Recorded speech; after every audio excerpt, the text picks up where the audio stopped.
안녕하세요. 우리안감자입니다. 가을의 문턱, 10월입니다. 투자자다면 누구나 기대 반, 걱정 반으로 시장을 내다보실 텐데요.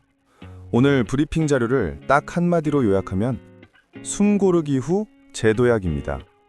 지난 9월 미국 FOMC의 금리 인하로 유동성 환경이 크게 개선되면서 시장에 훈풍이 불고 있습니다. 이 큰 바람을 타고 10월에도 위험자산 선호 심리, 리스크 온이 계속될 것으로 보입니다. 하지만 무조건 오르는 건 아니죠. 너무 빨리 달려서 잠시 속도를 조절하는 구간, 즉 단기 조정이 나타날 수 있습니다. 우리는 이 조정을 곧 다가올 투자 황금기, 이른바 할로윈 전략이 시작되는 10월 말 11월 초를 대비한 적극적인 추가 매수 기회로 삼아야 합니다. 오늘 키움증권 10월 자산 전략 리포트 브리핑을 통해 10월 시장의 핵심 변수와 가장 유망한 투자 전략을 명쾌하게 정리해드리겠습니다. 그럼 다음 팟캐스트를 들어보겠습니다. 안녕하세요. 오늘 저희 손에는 키움증권 투자전략팀이 내놓은 그 따끈따끈한 10월 월간 전망 보고서가 있습니다. 네, 페이지 수가 이게 상당한데요. 그만큼 시장을 꿰뚫는 그런 날카로운 분석하고 데이터로 아주 가득 차 있더라고요. 저희 임무는 명확합니다. 이 방대한 자료 속에서 당신에게 꼭 필요한 핵심 통찰력, 또 정보 이런 것들을 쏙쏙 뽑아 전달해 드리는 거죠. 마치 뭐랄까 숙련된 셰프가 최고의 재료만 딱 골라서 요리하듯이 10월 금융시장의 큰 흐름부터 주식, 채권, 원자재, 환율 전망과 그 투자 전략까지 가장 중요한 알맹이만 명쾌하게 정리해 드릴게요. 특히 최근에 코스피가 3,400선을 넘어서는 역사적인 순간을 맞이했잖아요. 이 뜨거운 열기가 과연 계속될 수 있을지 여기에 대한 분석은 정말 흥미진진합니다.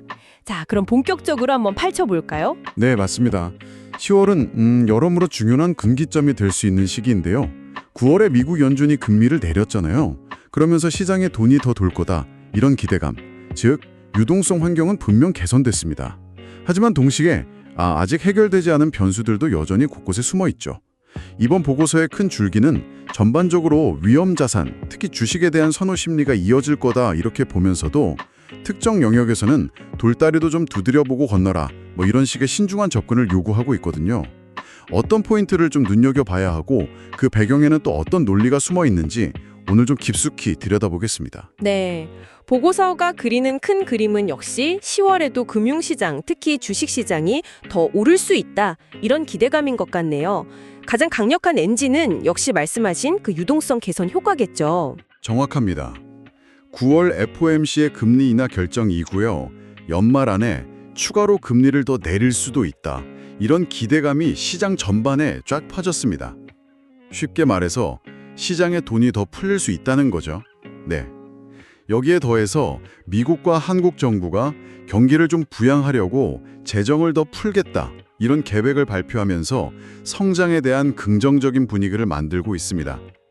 이런 환경이 주식시장에는 상당히 우호적으로 작용할 것이다. 이게 이 보고서의 핵심 분석 중 하나입니다. 반면에 채권 시장 상황은 조금 더 안개 속입니다. 단기적으로는 금리 인하 기대감 때문에 채권 금리가 내려갈 수는 있어요. 채권 가격은 오르는 거죠. 하지만 여전히 그 스물스물 피어오르는 물가 상승 우려라던가 각국 정부의 재정 건전성, 여기에 대한 의문 부호가 남아있어서요, 장기적인 금리 흐름은 예측하기가 어렵고 좀 불안정한 모습을 보일 수 있다, 이런 진단입니다. 환율하고 원자재 시장 역시 뚜렷한 방향을 잡기보다는 여러 요인에 따라서 오르내림을 반복하는 그런 변동성 장세를 보일 가능성이 높다고 예측하고 있습니다. 먼저 세계 경제의 바로미터죠. 미국 상황부터 좀 살펴보겠습니다. 그 트럼프 행정부 시절 부과했던 관세 여파가 아직 남아있어서 물가는 오르는데 경기는 둔화되는 소위 스태그플레이션, 그러니까 경기 침체 속 물가 상승이라는 아주 골치 아픈 상황이죠. 여기에 대한 우려가 존재합니다. 하지만 동시에 연준의 금리 인하 조치나 기업들의 투자가 늘면서 경제 성장을 떠받쳐 줄 것이다, 이런 기대감도 공존하는 상황이고요. 여기서 정말 흥미로운 지점은 이 보고서가 산업별로 성장 속도가 크게 차이 나는 K자형 회복 패턴이 더욱 뚜렷해질 것으로 전망한다는 점입니다. K자형 회복이라 마치 알파벳 K처럼 어떤 산업은 위로 쭉 뻗어나가고 다른 산업은 아래로 이렇게 처지는 양극화가 심화된다는 의미군요. 투자자 입장에서는 이게 어떤 팔에 올라타느냐가 정말 중요해지겠네요. 그럼 한국 상황은 어떤가요? 보고서는 미국보다는 좀 더 긍정적인 시각을 보이는 것 같습니다. 네, 맞습니다. 한국 경제에 대해서는 정부의 적극적인 재정 확대 정책 효과, 여기에 대한 기대감이 상당히 큰 것으로 분석됩니다. 특히 2026년 예산안을 보면 정부 지출 증가율을 무려 8.1%로 대폭 늘렸어요. 단순히 돈만 푸는 게 아니라 인공지능, AI나 연구개발, R&D 같은 혁신 분야에 대한 투자 비중을 크게 확대한 점, 이게 미래 성장에 대한 강한 의지를 보여주는 대목이죠. 여기에 더해서 한국은행이 10월에 기준금리를 인하할 수도 있다. 이런 가능성까지 제기되면서 성장 기대감을 더욱 높이고 있습니다. 국제기구인 OECD 역시 내년 한국 성장률을 2.2%로 전망하면서 정부 정책의 긍정적 효과에 주목하고 있다. 이런 점도 언급하고 있고요. 물론 단기적으로는 미국의 관세 조치 때문에 수출 증가세가 잠시 주춤할 수는 있겠지만요. 국내 정책 효과가 이러한 외부 충격을 어느 정도 완충해 줄 것으로 기대하는 그런 분위기입니다. 이제 가장 궁금한 부분으로 넘어가 보죠. 코스피가 연초 이후 무려 45% 가까이 폭등하면서 사상 처음으로 3,400선을 넘었습니다. 와, 정말 믿기지 않는 상승세인데 보고서는 10월 코스피 예상 범위를 3,250에서 3,650포인트로 제시하면서 추가 상승 가능성을 열어두고 있네요. 이 엄청난 랠리 정말 지속될 수 있을까요? 이 파티가 계속될 수 있을지 아니면 곧 끝날지 다들 궁금해하는 것 같아요. 물론 보고서도 단기적인 조정 가능성은 충분히 열어두고 있습니다. 숨가쁘게 달려온 랠리에 대한 피로감도 있을 거고요. 또 연준의 파월 의장도 직접 언급했던 주가 수준에 대한 부담감. 예를 들어 미국 S&P 500 지수의 선행 주가 수익 비율이 22배를 넘어섰다는 점. 이런 것들이죠. 그리고 금리 인하 경로를 두고 연준하고 시장 사이에 존재하는 그런 미묘한 시각 차이 같은 요인들이 분명 존재합니다. 그래서 10월 초 중순까지는 이런 요인들 때문에 잠시 좀 숨을 고르는 장세가 나타날 수 있다. 이렇게 보고 있습니다. 하지만 여기서 핵심은요. 이 상승 추세를 만들어내는 근본적인 동력들이 여전히 건재하다는 점입니다. 키움증권 분석가들은 몇 가지 핵심 동력을 강조하는데요. 첫째는 정부의 증시 정상화 정책에 대한 기대감이 다시 살아나고 있다는 점. 예를 들면 대주주 양도세 기준 현행 유지 결정 같은 거요. 둘째는 미국을 중심으로 한 AI 수요가 폭발적으로 늘면서 한국의 주력 산업인 반도체 경기가 본격적인 상승 사이클에 진입할 가능성. 셋째는 연준의 추가 금리 인하에 대한 기대감. 그리고 넷째, 곧 발표될 기업들의 3분기 실적에 대한 긍정적인 전망입니다. 특히 현재 시장을 이끌고 있는 AI 관련 주식들 있잖아요. 이건 과거 닷컴 버블 때처럼 단순한 거품이 아니라 브로드컴, 오라클, 마이크론 같은 기업들의 실적 호조가 뒷받침되고 있다는 점을 강력하게 어필하고 있습니다. 이게 바로 과거와 다른 점이라는 거죠. 아하, 실적이라는 든든한 백업이 있다는 말씀이시군요. 네네, 단순한 기대감이 아니라 실적 성과가 나오고 있다는 점이 핵심이네요. 그렇다면 이 변동성을 오히려 기회로 삼아야 할 텐데 10월 투자 전략은 구체적으로 어떻게 가져가는 것이 좋을까요? 어떤 업종에 주목해야 할까요? 보고서의 제안은 명확합니다. 주가가 조정을 받을 때마다 나눠서 사들이는 분할 매수 전략이 유효하다는 겁니다. 업종별로 보면 기존의 시장을 주도해온 핵심 플레이어들, 즉 반도체, 이건 메모리 경기 회복 기대도 있고 외국인 투자자들의 집중 매수세도 있죠. 그리고 기계, 방산 수출 호조나 전력기기 수요 증가, 또 증권업종, 주주하는 정책 강화나 주식거래대금 증가로 인한 수혜, 이런 업종의 비중을 계속 높게 가져갈 것을 공고합니다. 동시에 그동안 상대적으로 좀 빛을 보지 못했던 자동차, 이건 10월 미국 관세 인하 가능성도 있고 높은 배당 매력이 있죠. 그리고 바이오, 4분기에 예정된 주요 학회 발표 기대감이라든가 기술 수출 가능성, 이런 업종도 최근 수급 상황이나 주가 수준, 그러니까 밸류에이션 매력이 높아지고 있어서 역시 분할 매수 관점에서 접근해 볼 만하다. 이렇게 분석합니다. 코스피의 주가 순자산 비율, PBR 측면에서 봐도 추가 상승 여력이 남아있다고 판단하고요. 기업들의 이익 개선 추세가 이어진다면 PBR 1.2배 수준인 3,650선까지는 충분히 도달 가능하다. 그리고 조금 더 길게 보면 PBR 1.3배에 해당하는 3,800선 진입 가능성까지도 열어두고 있습니다. 자, 이제 채권 시장으로 넘어가 볼까요? 10월 채권 시장은 뚜렷한 방향성 없이 박스권에서 등락할 것으로 예상됩니다. 미국 연준하고 한국은행 모두 10월에 금리를 내릴 가능성은 있지만 그 이후 추가적인 인하에 대해서는 상당히 좀 조심스러운 태도를 보이고 있기 때문이거든요. 즉, 금리를 끌어내리는 요인, 향후 인하 기대 같은 거죠. 그리고 금리를 끌어올리는 요인, 인플레 우려나 신중한 중앙은행 같은 거요. 이게 팽팽하게 맞서는 형국이 될 거라는 전망입니다. 예를 들어서 미국 10년 만기 국채 금리를 보면 9월 FOMC 회의 이후에 연준의 신중한 입장이 확인되면서 4.0% 초반까지 떨어졌다가 다시 반등하는 모습을 보였어요. 10월에도 고용시장 둔화 가능성은 금리 하락 압력으로 작용하겠지만 여전히 견조한 소비 지표라던가 이런 것들은 연준이 서둘러 금리를 내리기보다는 상황을 봐가면서 보험성으로 인하할 것이다. 이런 전망에 힘을 실어주면서 금리 하락폭을 제한할 겁니다. 따라서 미국의 10년물 국채 금리는 대략 4.00%에서 4.25% 사이 범위에서 움직일 것으로 예상하고 있습니다. 국내 채권 시장의 가장 큰 변수는 역시 한국은행 금융통화위원회 금통위의 10월 기준금리 결정입니다. 최근 다시 꿈틀대는 아파트 가격 상승세가 금리 인하 결정의 부담으로 작용하고 있죠. 만약 이번에 금리를 동결한다면 시장 참여자들은 아마 11월 인하 가능성에 다시 주목할 거고요. 반대로 만약 금리를 인하한다면 한국은행이 금융안정보다는 경기 부양에 더 무게를 두는 신호로 해석돼서 시장 금리가 소폭 하락하는 압력을 받을 수 있습니다. 중요한 것은 어떤 결정이 나오든 금리 인하에 대한 기대감 자체가 완전히 사라지지는 않을 거라는 점입니다. 따라서 이 보고서는 장기적인 관점에서 국채 등 장기채 중심의 매수 전략은 여전히 유효하다 이렇게 판단하고 있습니다. 그렇군요. 금리 인하 기대감과 현실 사이에서 줄다리기 하는 그런 느낌이네요. 그런데도 장기채 전략이 유효하다고 보는 건 결국 언젠가는 금리가 내려갈 것이다. 이런 큰 방향성에 베팅하는 거군요. 네, 자 그럼 원자재 시장으로 눈을 돌려보죠. 특히 금 가격 상승세가 예사롭지 않네요. 9월에 온스당 3,800달러를 넘어서면서 사상 최고치를 경신했다고요? 네, 정말 놀라운 상승세였습니다. 9월 금 가격 급증 배경에는 크게 두 가지 요인이 있었는데요. 첫째는 아까 말씀드린 미국 연준의 금리 인하 기대감 강화 이거였고요. 둘째는 지정학적 불안감 고조에 따른 안전자산 선호 심리 확대입니다. 프랑스의 국가 신용 등급이 강등된 사건이라든가 러시아 우크라이나 전쟁이 계속되고 심지어 러시아 드론이 네이토 회원국인 에스토니아 영공을 침범하는 등 확전 우려까지 불거지면서 안전자산인 금으로 돈이 몰렸던 거죠. 10월에도 이러한 금리 인하 기대감과 지정학적 리스크 요인들이 여전히 유효하기 때문에 단기적으로 가격 조정이 있을 수는 있겠지만 큰 틀에서의 상승 추세는 이어질 것으로 전망합니다. 반면 국제 유가는 뚜렷한 방향성을 찾기 어려워 보입니다. 보합권 흐름이 예상되는데요. 미국의 여름철 드라이빙 시즌이 끝나고 중국의 경제 지표가 좀 부진하게 나오면서 원유 수요에 대한 불안감이 존재합니다.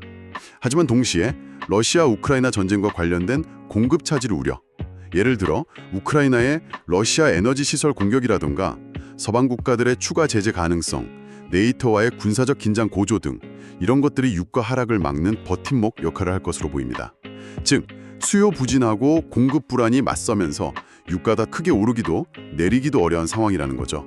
다만 동유럽 지역의 정세 변화에 따라서 유가 변동성이 언제든 커질 수 있다는 점은 유의해야 합니다. 환율은 또 어떻습니까? 달러 대비 원화 환율이 최근 1,300원대 후반에서 움직이는 등 변동성이 컸는데 10월 전망은 어떤가요? 이게 해외여행이나 투자를 생각하는 분들에게는 정말 민감한 부분이잖아요. 네, 그렇죠. 달러 자체의 가치를 보면요. 연내 추가 금리 인하 가능성에도 불구하고 내년까지 이어질 금리 인하 폭에 대한 시장 기대치가 좀 낮아지고 있습니다. 게다가 유로존, 특히 프랑스의 재정 불안 문제 때문에 유로화가 달러 대비 강세를 보이기도 어려워서 달러 가치가 급격하게 반등하기는 힘들 것으로 보입니다. 여러 통화 대비 달러 가치를 보여주는 달러 인덱스는 대략 96에서 97선 부근에서 등락할 가능성이 크다고 분석합니다. 달러원 환율은 이러한 달러 흐름에 연동해서 대체로 1,300원대 후반에서 움직일 가능성이 높습니다. 물론 국내 투자자들의 해외 투자 증가세나 미국과의 무역 협상 관련 불확실성 같은 요인들 때문에 일시적으로 1,400원 선을 넘볼 가능성도 배제할 수는 없어요. 하지만 달러 강세가 제한적일 거라는 전망, 미국과의 통화 스와프 체결에 대한 기대감, 그리고 국내 증시 호조에 따른 외국인 투자 자금 유입 가능성 등이 원화 가치가 추가적으로 크게 하락하는 것을 막아주는 요인으로 작용할 것으로 예상합니다. 자, 그럼 이 모든 분석을 종합해서 10월의 자산 배분 전략을 정리해 보겠습니다. 결론적으로 10월에도 리스크온, 즉 위험 자산에 대한 선호 심리가 계속 이어질 것으로 기대합니다. 실제로 9월 시장을 보면 유동성 개선 기대감 덕분에 주식, 특히 한국 같은 신흥국 주식하고 금 같은 위험 자산과 안전 자산이 동시에 오르는 좀 흥미로운 현상이 나타났거든요. 반면 채권은 아까 말씀드린 것처럼 금리 인하 기대와 현실 사이의 간극을 소화하는 과정에서 방향성이 뚜렷하지 않을 가능성이 높습니다. 따라서 키움증권 전략가들은 주식 중심의 대응이 필요하다, 이렇게 판단하고 있습니다. 다만 여기서 반드시 짚고 넘어가야 할 주의점이 있습니다. 최근의 주가 상승이 기업들의 실제 이익 증가보다는 주로 멀티플 확장, 즉 PER 확장이라고 하죠. 미래 성장에 대한 기대감이 주가를 끌어올린 측면이 강하다는 점입니다. 보고서 분석에 따르기론 지난 1년간 코스피 상승률을 분해했을 때 주당 순이익 EPS 변화보다는 주가 수익 비율 PER 변화가 훨씬 큰 영향을 미쳤습니다. 특히 미국 증시의 PER은 23배에 근접하면서 지난 5년 평균 약 20배 정도 되는데요. 이걸 표준 편차 1.3배만큼이나 웃돌고 있습니다. 이건 뭐랄까 파티 분위기에 취해서 춤을 추고 있지만 음악 소리가 너무 커서 옆 사람 말이 잘 안 들리는 상황. 뭐 비슷하다고 할까요? 따라서 곧 다가올 3분기 어닝 시즌에서 기업들이 실제로 얼마나 돈을 벌었는지, 즉 실제 이익 EPS 개선이 수치로 확인되는 것이 무엇보다 중요하다는 점을 강조하고 있습니다. 기대감만으로는 계속 갈 수 없다는 거죠. 결국 쇼미더머니, 그러니까 실적을 보여줘야 한다는 거군요. 기대감이라는 연료, PER은 충분히 채워졌으니 이제 실제 엔진 성능, EPS를 증명해야 할 때다, 이런 말씀이네요. 그렇다면 어떤 시장이나 분야의 실적이 특히 주목받을 것으로 예상되나요? 이 보고서는 미국하고 대만 증시가 실적 개선과 멀티플 상승이 함께 나타나고 있다는 점을 긍정적으로 평가합니다. 미국 증시는 PER 부담이 높긴 하지만 최근 1년 수익률을 분해해보면 EPS 개선과 PER 확대가 동시에 주가 상승에 기여했습니다. 한국 역시 3분기 어닝 시즌을 앞두고 AI 및 IT 산업을 중심으로 실적 전망치가 개선되는 긍정적인 신호들이 나타나고 있습니다. 2025 회계연도 주당 순이익 성장률 전망치를 보면 미국은 안정적인 흐름을 보이는 반면 한국과 대만은 9월 들어 뚜렷하게 반등하는 모습을 보이거든요. 따라서 주식 투자를 하더라도 이렇게 이익 개선 모멘텀이 확실하게 나타나는 업종 중심으로 선별적으로 접근하는 전략이 필요하다. 이렇게 최종적으로 결론 내리고 있습니다. 네, 오늘 키움증권의 10월 자산 전략 보고서를 통해서 시장의 맥을 한번 짚어봤습니다. 정리하자면 풍부해진 유동성 그리고 성장 기대감 덕분에 전반적인 위험 선호 분위기는 당분간 이어질 가능성이 높다. 하지만 주가가 이미 많이 오른 상태고 여러 불확실성도 남아있기 때문에 앞으로 발표될 3분기 기업 실적이 시장의 다음 방향을 결정짓는 가장 중요한 열쇠가 될 거라는 점, 이걸 기억해야겠습니다. 투자 전략 측면에서 는 반도체, 기계, 증권 같은 기존 주도주에 계속 주목하면서도 상대적으로 소외되었던 자동차나 바이오 같은 업종에도 관심을 가져볼 만하다. 이런 조언이 있었네요. 네, 그렇습니다. 금리 방향이나 지정학적 뉴스 같은 거시적인 변수들도 물론 중요하지만 결국 투자의 본질은 개별 자산이 가진 본연의 가치, 즉 펀더멘털에 있다는 점을 다시 한번 확인시켜주는 분석이었습니다. 기대감만으로 오른 주가는 실적이 뒷받침되지 않으면 언제든 흔들릴 수 있다는 그런 교훈이죠. 오늘 함께 나눈 이야기들이 당신의 투자 결정이나 시장을 바라보는 시야를 넓히는 데 조금이나마 도움이 되었기를 바랍니다. 마지막으로 이런 질문을 던지며 마무리하고 싶네요. 보고서에서 강조했듯이 AI와 기술주가 실적을 바탕으로 시장을 이끌고 있지만 동시에 밸류에이션 부담, 즉 비싸다는 목소리도 꾸준히 나오고 있습니다. 과연 이런 기술주 중심의 강세장이 앞으로도 지속될 수 있을까요? 만약 그렇다면 그 동력은 무엇이고, 만약 과열 신호가 있다면 우리는 어떤 지표를 통해 그것을 가장 먼저 감지할 수 있을까요? 한 번쯤 깊이 고민해 보시면 흥미로운 통찰을 얻으실 수 있을 겁니다. 오늘 저희의 심층 분석은 여기까지입니다. 다음에도 당신의 지적 호기심을 채워드릴 유익한 정보로 다시 찾아뵙겠습니다. 감사합니다. 잘 들으셨나요? 10월 시장 전략을 다시 한번 정리하겠습니다. 먼저 주식 시장입니다. 국내외 주식 모두 단기 변동성 이후 재가속하는 리스크 온 흐름이 예상됩니다. 핵심은 3분기 실적 모멘텀입니다. 단순히 기대감만으로 오른 종목이 아닌 실제 이익 성장이 확인될 반도체, 기계, 증권, 자동차, 그리고 바이오와 같이 모멘텀이 기대되는 업종에 압축 투자하는 것이 가장 유리한 전략입니다. 그동안 기대감으로 상승했던 증시가 3분기 어닝 시즌을 통해 펀더멘털을 확인받는 중요한 시기입니다. 실적이 뒷받침되지 않는 종목은 변동성이 커질 수 있고 이익 모멘텀이 확실한 AI 및 IT 산업을 중심으로 한 한국과 대만 증시가 가장 안정적인 모습을 보일 것입니다. 다음은 채권입니다.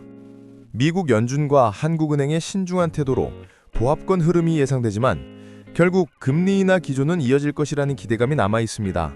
따라서 금리 인하 기대감을 선반영하여 장기채 중심의 매수 전략이 유효합니다.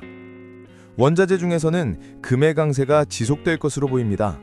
금리 인하 기대와 동유럽 지정학적 리스크가 맞물려 안전자산 수요가 꾸준하기 때문에 이에 맞춰 강세 대응 전략이 필요합니다. 마지막으로 달러 원 환율입니다. 단기적으로는 변동성이 있을 수 있으나 국내 증시가 호조를 보이고 외국인 자금이 유입된다면 1,300원대 후반으로 안정화될 가능성이 높습니다. 요약해보자면 10월 자산 배분 전략은 채권보다는 주식의 비중을 유지 또는 확대하되 이익 성장성이 압축된 주도 업종 중심으로 포트폴리오를 재편하는 것이 가장 유리한 전략입니다. 변동성이 기회가 될 수 있는 10월 시장, 우량감자와 함께 현명하게 대응하시길 바랍니다. 저는 다음 시간에 더 알찬 정보로 찾아뵙겠습니다. 고맙습니다.